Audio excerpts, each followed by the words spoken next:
Hello, I have another story that I'm going to read today. This one is titled The Raft, and it's by Jim LaMarche. In this story, Nick is forced to spend the summer with his grandmother, who's a self-proclaimed river rat. He finds that spending time in nature, rafting, observing, and drawing are more fun than he could ever have imagined.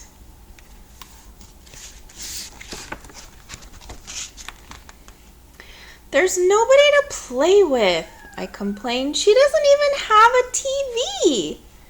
Dad grinned. Well, she's not your normal kind of grandma, I guess, he said. Calls herself a river rat. He chuckled. But I promise she'll find plenty for you to do. And you know I can't take you with me this summer, Nikki. There'll be no kids there, and I'll be spending all my time at the plant. I felt tears again, but I blinked hard and looked out the window.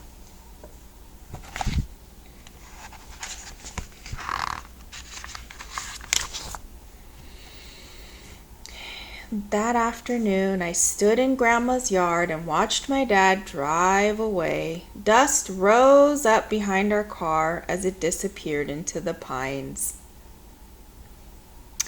Well, we can't stand here all summer, said Grandma. Come on, Nicky, it's time for supper. Nicky doesn't look happy. Honey or maple syrup on your cornbread? Grandma asked. I don't like cornbread, I mumbled, poking my finger into the syrup pitcher when she wasn't looking. If you're going to do that, you'd better wash up first, she said.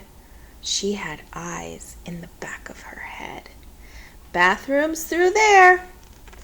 I pushed the doorway curtain aside and walked into what would have been a living room in anyone else's house. Books were scattered everywhere, on the tables, on the chairs, even on the floor. 3 of the walls were cluttered with sketches and stuffed from the 4th with a tackle box, a snorkel, and a mask on the floor beneath them. It looked like a river rat's workroom. All right, except that in the middle of everything was a half-finished carving of a bear. Been carving that old fellow for years, Grandma called from the kitchen. The real one hangs at the dump. Now, come get your supper before I feed it to him.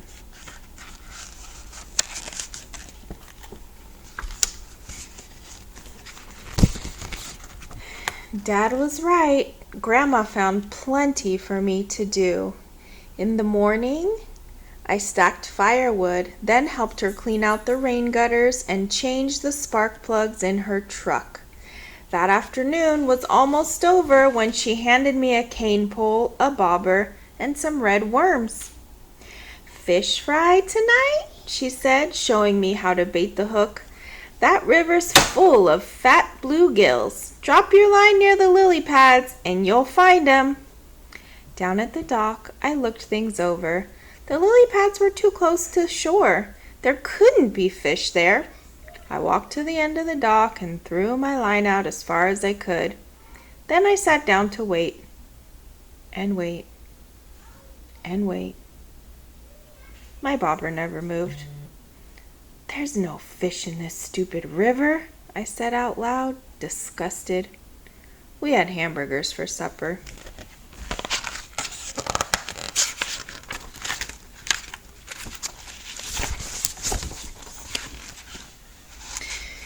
Give it another try, said Grandma the next evening. I bet you'll catch something. Don't count on it, I thought as I headed back to the dock. I threw my line in the water, then I stretched out on the dock to wait. I must have fallen asleep because I was awakened by loud chirping and chattering. I sat up and looked around. A flock of birds was moving toward me along the river, hovering over something floating on the water. It drifted downstream, closer and closer, until finally it bumped up against the dock. Though it was covered with leaves and branches, now I could tell that it was a raft. What was it doing floating down the river all by itself? I wondered. I reached down and pushed some of the leaves aside. Beneath them was a drawing of a rabbit. It looked like those ancient cave paintings I'd seen in books. Just outlines, but wild and fast and free. I cleaned away more leaves, and it was like finding presents under the Christmas tree. A bear, a fox, a raccoon, all with the wild look of the rabbit. Who had drawn them, I wondered? Where had the raft come from?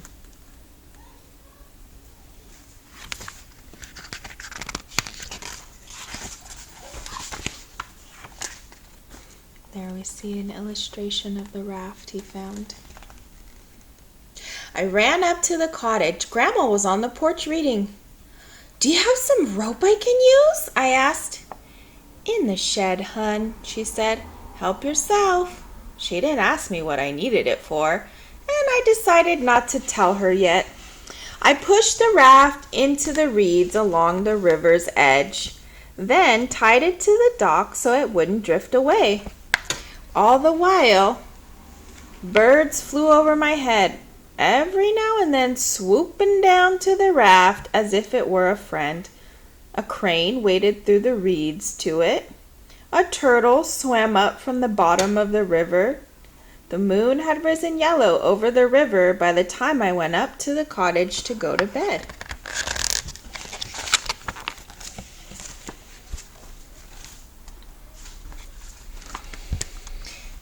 I was already down from the dock the next morning when Grandma appeared with a life jacket and a long pole. She didn't seem surprised by the raft at all, or by the animal pictures all over it. "How did you know?" I started. "Let's go," Grandma interrupted, tossing me the life jacket and stepping onto the raft. She pushed the pole hard onto the river bottom, and we moved smoothly into the current. "Your turn," she said after a few minutes. She showed me how to hold the pole and push, and I pulled us to the middle of the river. Even there, the water wasn't over my head. We pulled the raft up the river, then let it slowly drift back down. The birds kept us company the whole time, soaring, swooping, singing. Some even landed on the raft and rode with us for a while. Hitchhikers, Grandma called them.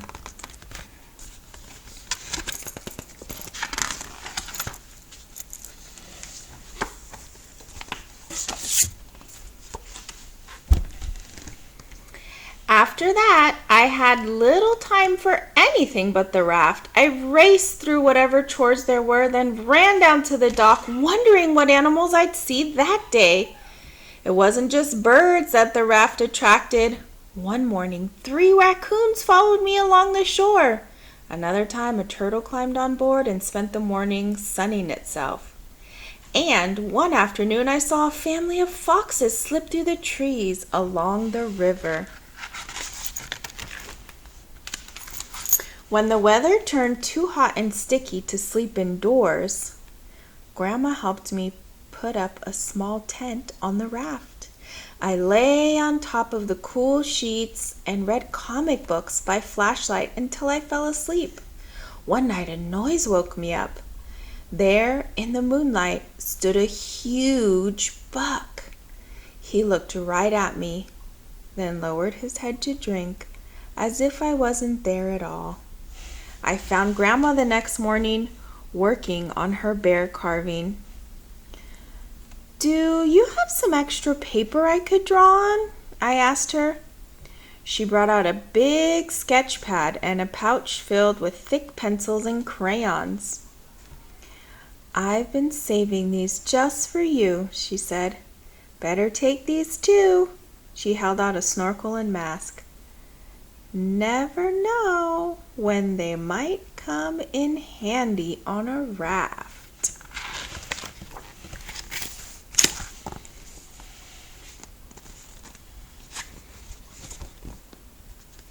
The sun was hot that afternoon, so I pulled into the shade of a willow, then waited to see what animals the raft would bring. It wasn't long before a great blue heron whooshed down with a crayfish in its bill. I grabbed a pencil and began to sketch. I felt invisible as the bird calmly ate its lunch right in front of me. Then it preened its feathers, looked back up the river, and flew off. That night I showed the drawing to Grandma. "Not bad," she said, "not bad at all." And she tacked it on the wall on top of one of her own sketches.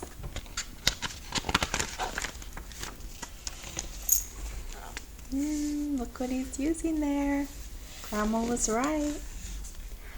One day, I pulled upriver farther than I'd ever been. Near a clump of tall cattails, I startled an otter family. They dove underwater. But, as with the other animals, the raft seemed to calm them down. Soon they were playing all around me. Grandma had been right about the mask and snorkel coming in handy. I slipped them on, then hung my head over the raft and watched the otters play, chasing fish, chasing each other, sometimes just chasing their own tails. I kept very still, but they didn't seem to mind me watching. They played keep away with the small stone, then tug-of-war with the piece of rope. It was like they were showing off for me. They even let me feed them right out of my hand.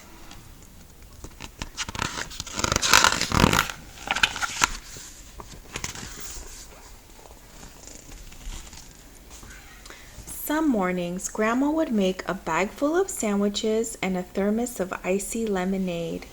Then we'd put on our bathing suits, grab some towels, a lawn chair, and an inner tube, and pull upriver to her favorite swimming spot.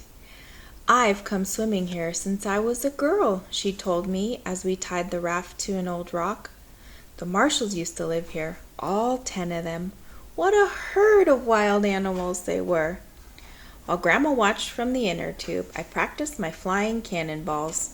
Then we'd eat our lunch, and she'd tell me stories about growing up on the river. My favorite was of the time she found a small black pearl inside a river clam. "I still have it," she said.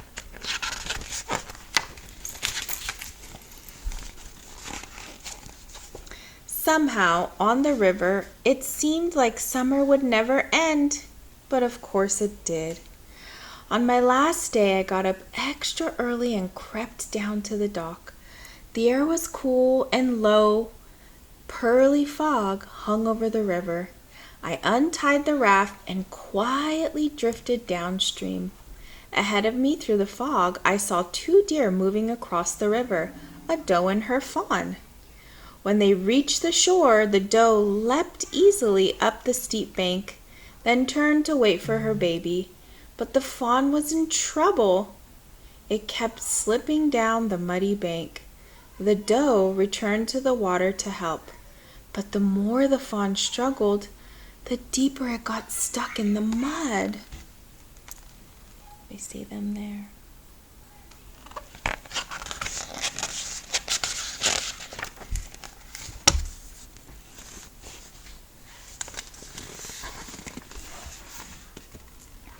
I pushed off the river bottom and drove the raft hard onto the muddy bank, startling the doe. Then I dropped into the water. I was ankle deep in mud. "You're okay," I whispered to the fawn, praying that the raft would calm it. "I won't hurt you." Gradually the fawn stopped struggling, as if it understood that I was there to help. I put my arms around it and pulled. It barely moved. I pulled again, then again. Slowly the fawn eased out of the mud, and finally it was free. Carefully, I carried the fawn up the bank to its mother.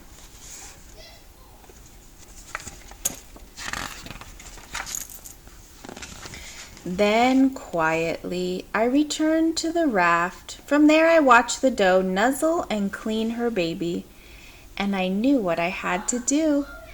I pulled the stub of a crayon from my pocket and drew the fawn, in all its wildness, onto the old gray boards of the river raft.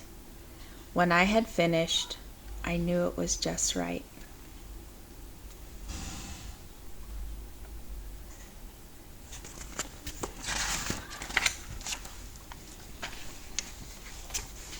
After supper, I showed Grandma my drawing of the fawn and told her my story. "It's perfect," she said, "but we need to do one more thing."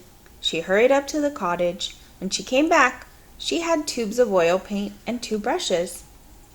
Grandma helped me trace my drawings with the oil paint, which soaked up deep in the wood. "That'll keep it," she said. "Now you'll always be a part of the river." "Just like you, Grandma," I told her. "A river rat." Grandma laughed. "Just like me," she agreed. So if you'll remember in the beginning, Nicky didn't want to go to be with his grandma. And now he is a self-proclaimed river rat.